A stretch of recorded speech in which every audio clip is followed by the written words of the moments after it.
മന്ത്രി ഗണേഷ് കുമാറിനെ സുരേഷ് ഗോപിയിട്ട് പണിഞ്ഞത് കണ്ടില്ലേ? സുരേഷ് ഗോപിയെ കുറിച്ച് ചെറ്റത്തന്നെ മൊത്തം വിളിച്ച് പറഞ്ഞിട്ട് നമ്മളെ ഫ്രണ്ട്സാണ്, എല്ലാവരും തെറ്റിദ്ധരിക്കല്ലേ എന്ന് പറഞ്ഞ മന്ത്രി ഗണേഷ് കുമാറിന് അതേ നാണയത്തിൽ തന്നെ തിരിച്ചു കൊടുത്തു. ഞങ്ങൾ തമ്മിൽ പറയുമ്പോഴെല്ലാം തമാശയാണ്, ഞങ്ങൾ തമ്മിൽ സ്നേഹമായിട്ടോ. പലർക്കും തെറ്റിദ്ധാരണ, ഞങ്ങളുടെ ആത്മസുഹൃത്തുക്കളാണ്. സുരേഷും നമ്മുടെ നാട്ടിൽ ആദ്യമായിട്ട് വരികയാണ്. സുരേഷിനോട് നന്ദി പറയുന്നു. ഗണേഷ് കുമാർ പറഞ്ഞതുപോലെ ആദ്യമായിട്ടല്ല പത്തനാപുരത്ത് വരുന്നത്. പത്തനാപുരത്ത് ഒരുപാട് കാര്യങ്ങൾക്ക് വന്നിട്ടുണ്ട്. ഞാൻ പത്തനാപുരത്ത് വന്നത് ഗണേഷ് കുമാർ എന്തായാലും ഓർക്കണം. കാരണം അദ്ദേഹം ആദ്യം ഇലക്ഷന് നിന്ന സമയത്ത് ഏതാണ്ട് 4-5 വേദികളിൽ അദ്ദേഹത്തിന് വോട്ട് അഭ്യർത്ഥിക്കാൻ വേണ്ടി ഞാൻ വന്നിട്ടുള്ളത് സ്നേഹപുരസരം ഓർക്കും.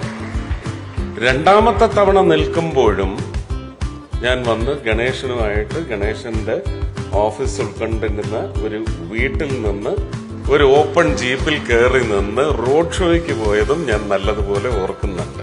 ഗണേശൻ മറന്നതല്ല, ഈ എല്ലാ കാര്യവും തമാശ രൂപേണ പറയുന്നത് പോലെ ഇതും ഒരു തമാശ പോലെ അങ്ങ് പറഞ്ഞു, അത്രയേ ഉള്ളൂ.